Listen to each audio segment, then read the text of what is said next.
It's a real privilege to chair this meeting, this panel, with His Holiness, distinguished speakers, and your participation. The Templeton Prize is a truly remarkable award. It cuts across boundaries by which we're so often imprisoned.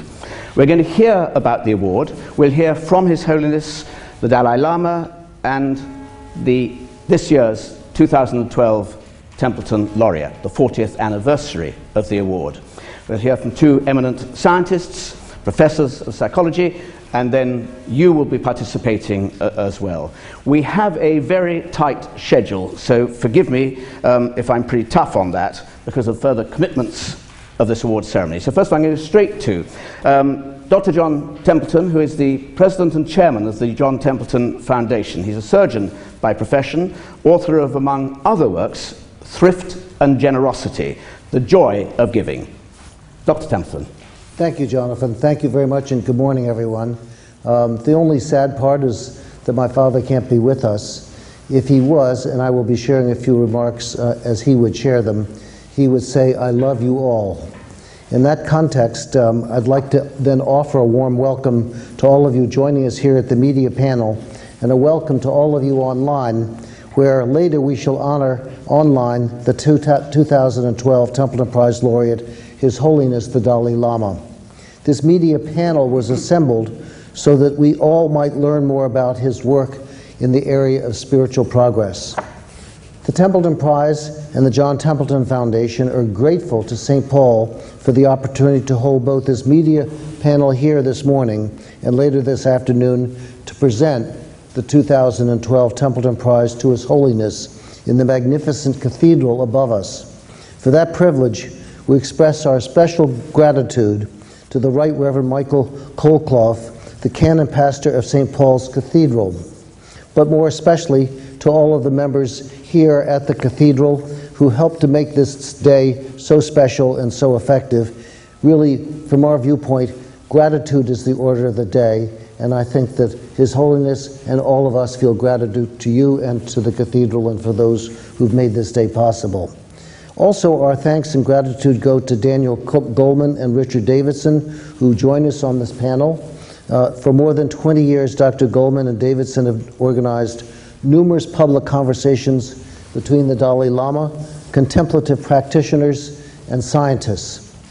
These conferences have led to a promising research on the science of compassion and the effects of contemplative practice on human biology and behavior.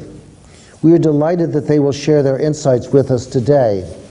And so today is indeed an appropriate day to share with all of you these reflective words, "How little we know, how eager to learn."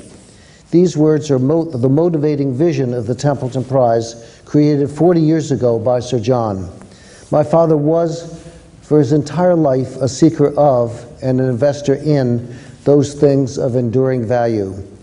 Thus, although he passed away in 2008, he has left us with a philanthropic heritage of the pursuit of excellence and value.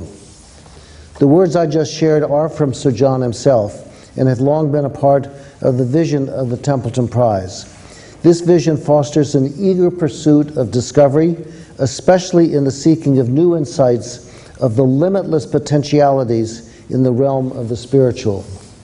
This is what Sir John summarized as spiritual progress.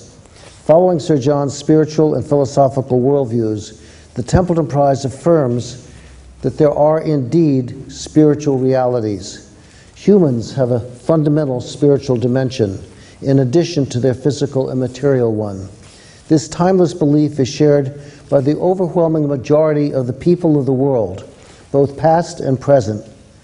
But what exactly do we mean by spiritual realities? What do they encompass?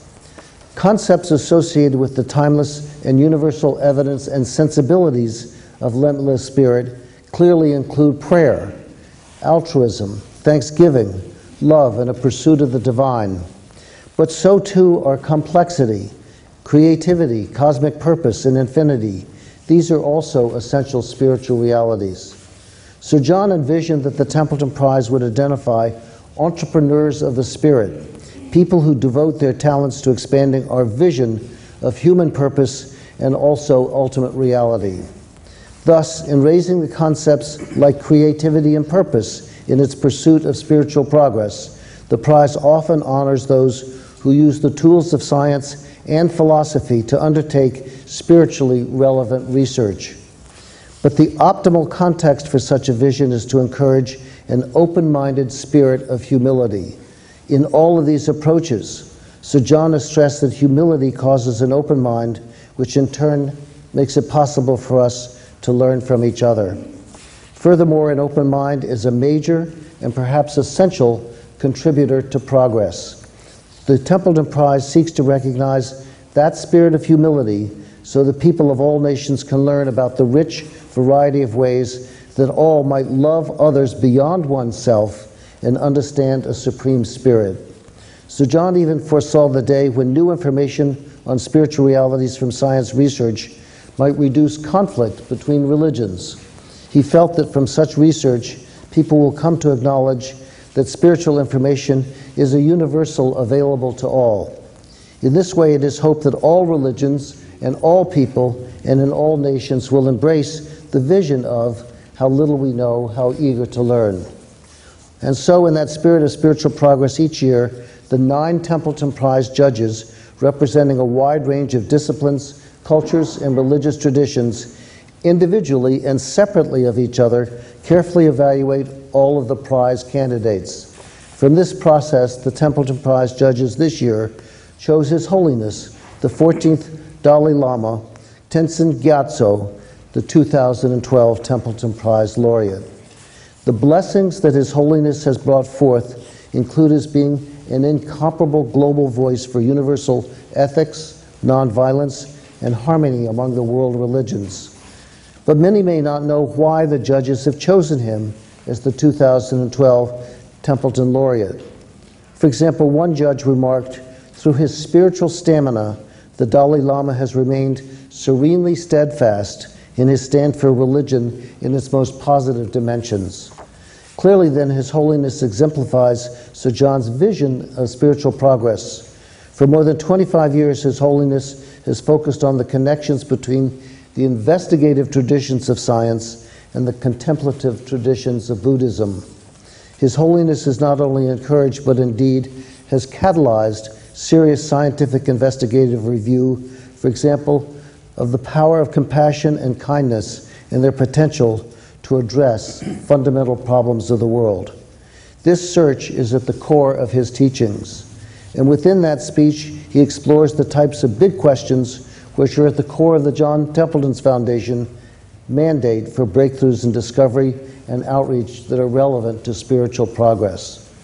One of the questions His Holiness raises is, can compassion be trained or taught? Another question which is so relevant to the respect for which His Holiness has for every single person might be, what is the significance that each and every human being is unique in all of history? In summary, His Holiness has fostered the inclusion of careful scientific methods to the study of spiritual perspectives, which in turn are expanding the horizons of spiritual progress that the prize has recognized for some 40 years. Therefore, many thanks again to all of you for joining us this morning for this program, and thank you to His Holiness. Thank you very much, Dr. Templeton. I was going to say an introduction to the Dalai Lama, but from bitter memory, I know what happens when you do that. He responds with self-deprecation and wit, which makes one seem like a pompous ass. So I'm not going to do that. I'm simply going to say, Your Holiness, would you like to address us, please? Oh.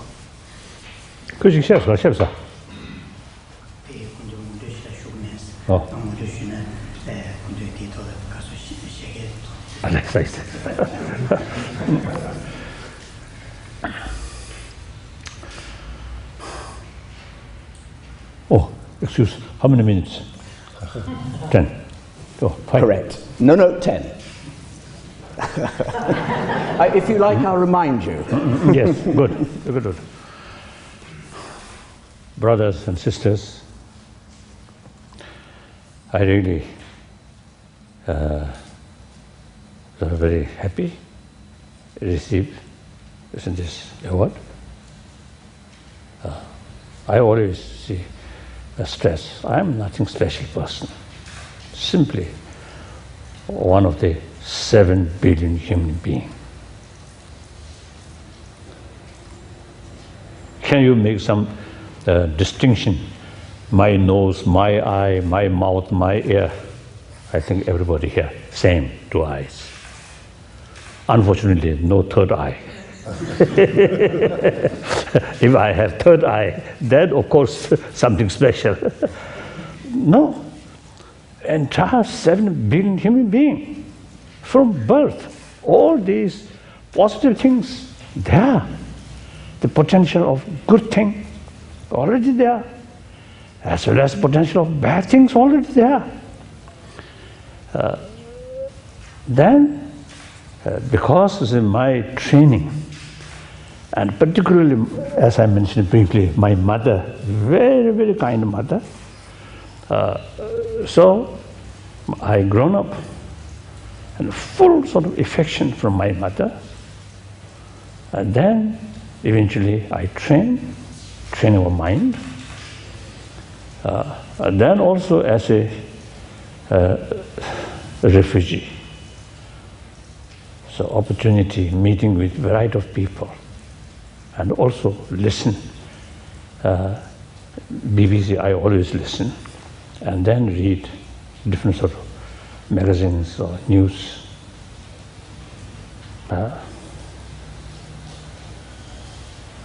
It always confirmed me.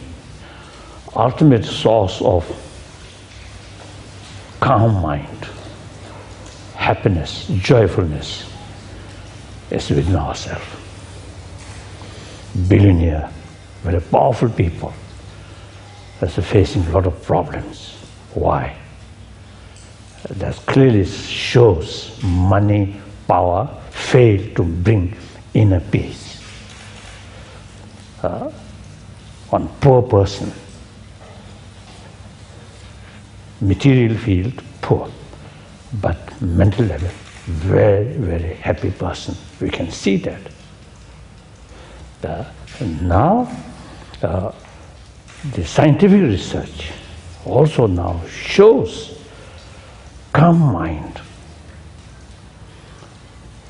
very, very helpful for good health. And then naturally we see any family where full of affection there, the all family member, very happy family member. The family may be very rich, very powerful, but lack of that human sort of affection, suspect each other, distrust, jealousy. Then no matter how wealthy family or powerful family will not be happy. So now I feel we too much emphasis importance of money, economy. When we read newspaper, always say money, money, money. The government level also always say the development of the money, money like that. So people from childhood, eventually, I think I don't want to say whether this is the right word or not. Some way brainwash. We simply show people, oh, money is the ultimate source of happiness. That's, I think, wrong. Now time comes, whether we believe religion or not, that's up to individual business. But we must pay more attention about our inner value in order to lead happier life, healthier body. So that's my number one commitment.